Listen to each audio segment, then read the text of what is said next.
पकड़कर उसको बाहर करने का काम आपकी ताकत से किया गया। गलतफहमी भूल गए वो कि भाजपा है ये दूसरे को सबक सिखाने का काम करती है, ये भाजपा को विधायकों को तोड़ने का प्रयास कर रही है।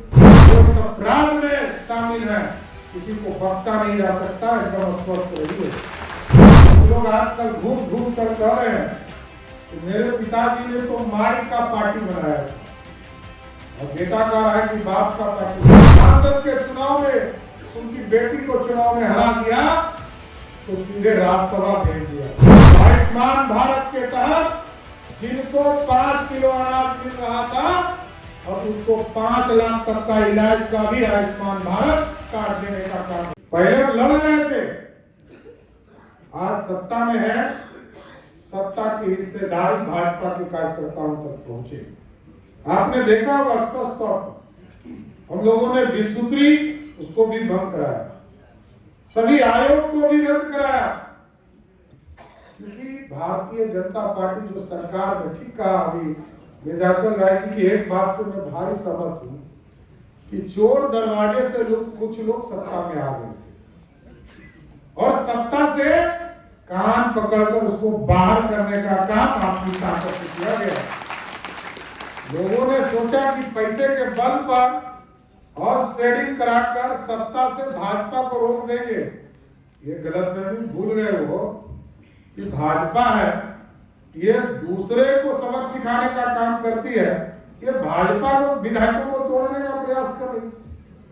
एकदम एक एक व्यक्ति पर जो इस अपराध में शामिल है किसी को बख्शा नहीं जा सकता, एकदम स्वस्थ रहिए। कोई पैसा के नशे में सत्ता को लूट नहीं सकता, सत्ता लूटने भी नहीं देंगे। कुछ लोग आजकल घूम घूम कर कह रहे हैं कि मेरे पिताजी ने तो माई का पार्टी बनाया था और बेटा कह रहा है कि बाप का पार्टी है। ये बात तो सही कह रहा है कि उसकी पटिया तो माइये बाप का नहीं भाई, लेकिन भारतीय जनता पार्टी और एनडीए के लोगों के लिए बिहार की जनता ही माई बाप है, इतना स्पष्ट रहिएगा। ये माँ बाप जब तक हमारे साथ खड़े हैं, ये लोकतंत्र हमारा है। जनता किसी को यह आशीर्वाद दे सकती है कि सत्ता तक कौन पहुंचेगा।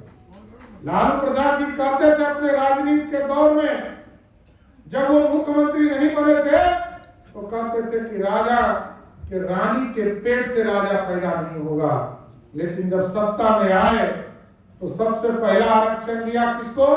अपनी पत्नी श्रीमती राबड़ी देवी, कहा ये मुख्यमंत्री बनेगी।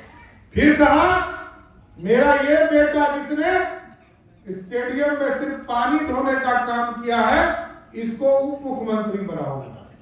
और दूसरा बेटा जो हरे राम हरे कृष्णा करता है, अब उसको मंत्री बनाना है।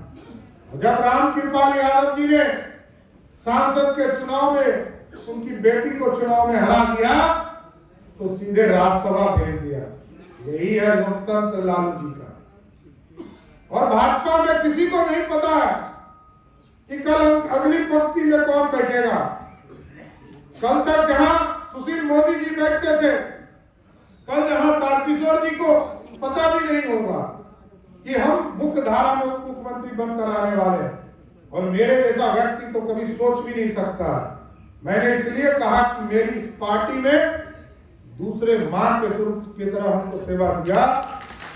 जो जिस पार्टी ने हमें विरोधी दल का नेता बनाया, पार्टी का अध्यक्ष बनाया और आज बिहार का उप मुख्यमंत्री बनाया, इस पार्टी के रेंज को कभी मैं पूरा नहीं कर पाऊंगा। लेकिन इस पार्टी को श्रेष्ठतम तक पहुंचाना है और अधिवक्ता साथियों से यही आग्रह करूंगा।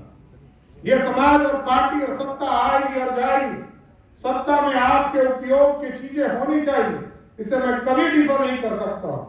लेकिन सत्ता के संघर्ष में भारतीय जनता पार्टी को नीचे खींचना, क्योंकि आपका संघर्ष था, आपके लोग लड़ते रहे, मरते रहे। 1950 में किसी ने सपना में नहीं सोचा कि डॉक्टर साहब जो सपना देख कर जा रहे हैं, डॉक्टर श्यामा प्रसाद मुखर्जी ने 370 की बात की, कश्मीर में कहा नहीं चलेगा दो विधान, नहीं चलेगा दो निशान, नहीं चलेगा दो प्रधान। 70 बरस लगे साथ, लेकिन जो कमिटमेंट था, हम बहुत बार बार कहते हैं कि देश में एक ही पार्टी है जो कमिटमेंट कर देती है, उससे पीछे नहीं हटती। हम समझौता जरूर करते हैं, लेकिन हम अपनी बातों से पीछे नहीं हट सकते। 370 को 70 बरस जरूर लगे, लेकिन देश के यशस्वी प्रधानमंत्री को जब आपके आशीर्वाद से एब्सोल्यूट मेजॉरिटी मिला, तो 370 को उखाड़कर कचरे के ढेर में फेंक दिया। यह है प्रधानमंत्री का कमिटमेंट। और जो आजकल गारंटी प्रधानमंत्री जी ने दिया, लोगों के कल्याण के लिए काम हुआ। गरीबों को पानी पहुंचाना, गरीबों को घर पहुंचाना, गरीबों को शौचालय पहुंचाना, गरीबों को खाना देना। और कल तक तो हम लोग बिहार में हमारे गरीब साथी चिंतित थे कि हमारा कौन चिंता करेगा।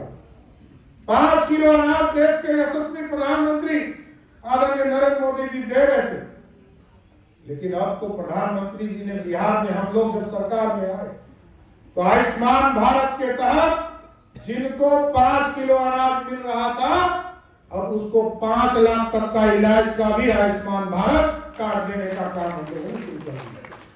इसलिए साथियों, ये स्पष्ट है, हम लोग तो जानते भी नहीं थे जब तक सरकार में नहीं आए थे, तो रेलवे कितना काम कर रहा है आपको जानकर आश्चर्य होगा। अभी एक रिपोर्ट मेरे पास आई है, बिहार में 1950 से लेकर 2014 तक बिहार में लगभग 32,000 करोड़ रुपया का इन्वेस्टमेंट रेलवे से हुआ। और अकेले 2014 से लेकर आज 2024 के चुनाव में हम जाने वाले हैं। 2024 के चुनाव में अभी कल हमें बताया गया है कि अभी 70,000 करोड़ का रेलवे का प्रोजेक्ट बिहार में चल रहा है। आप सोचिए बिहार कहां पर है। बिहार को विकसित करने का काम नरेंद्र मोदी की सरकार कर रही है। और कोई प्रधानमंत्री कभी सोच सकता है कि हम इतने बड़े सपने को लेकर चले, जहां आर्थिक, आप तो आर्थिक रूप से आप लोग क्योंकि एडवोकेट हैं, आप लोग के पास जीएसटी काउंसिल के लोग, जीएसटी के संबंध में लोग आते होंगे। आप सोचिए फिर भारत क्यों नहीं बढ़ रहा? क्योंकि पैसा नहीं था। पैसा जमा भी करता था, उसको ईमानदार लोग नहीं मानते।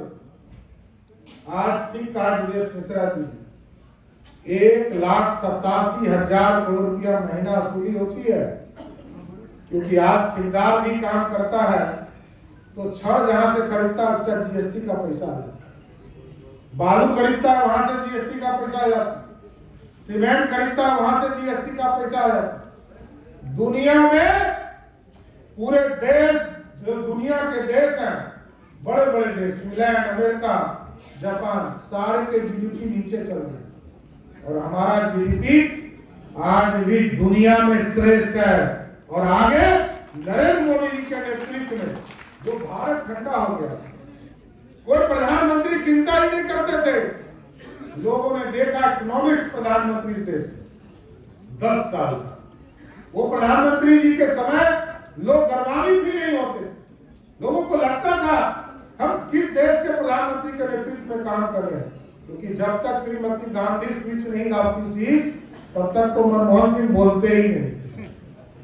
लेकिन आज हमारे पास ऐसा प्रधानमंत्री है जो 56 इंच के सीना के साथ खड़ा है।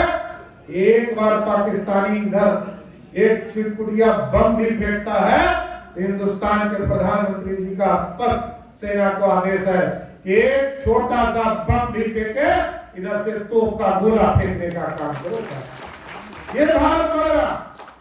और भारत कैसे दुनिया में डंका बज रहा था। आप देखे होंगे यूक्रेन की लड़ाई, रशिया की लड़ाई, पूरा दुनिया देख रहा, किसी के कहने से रुक नहीं रहा। मोदी जी ने कहा हमारे बच्चे फंसे हैं, चाहे यूक्रेन वाले हो, रशिया वाले हो, सबके राष्ट्रपति ने तुरंत युद्ध को रोका और कहा कि हमारे बच्चे वापस आएंगे। और बड़ा रसिया के प्रधानमंत्री ने जब ये कहा कि बच्चे आपके निकलेंगे तो इसकी पहचान क्या होगा, तो मोदी जी ने कहा कि उनको कह दिया गया है एक तिरंगा बना लो और उस तिरंगे को दिखाकर भारत का पासपोर्ट समझकर भारत लौट के आना है। लेकिन भारतीय तो निकला ही, बगल वाला पाकिस्तानी और बांग्लादेशियों निकल गया। यही है भारत। इसलिए आप सभी अधिवक्ता साथियों को इस समागम के माध्यम से जरूर मैं आश्वस्त करता हूं कि आपके मान सम्मान और आपकी समृद्धि, आपका सुरक्षा, आपके चीजों को कैसे खड़ा करना है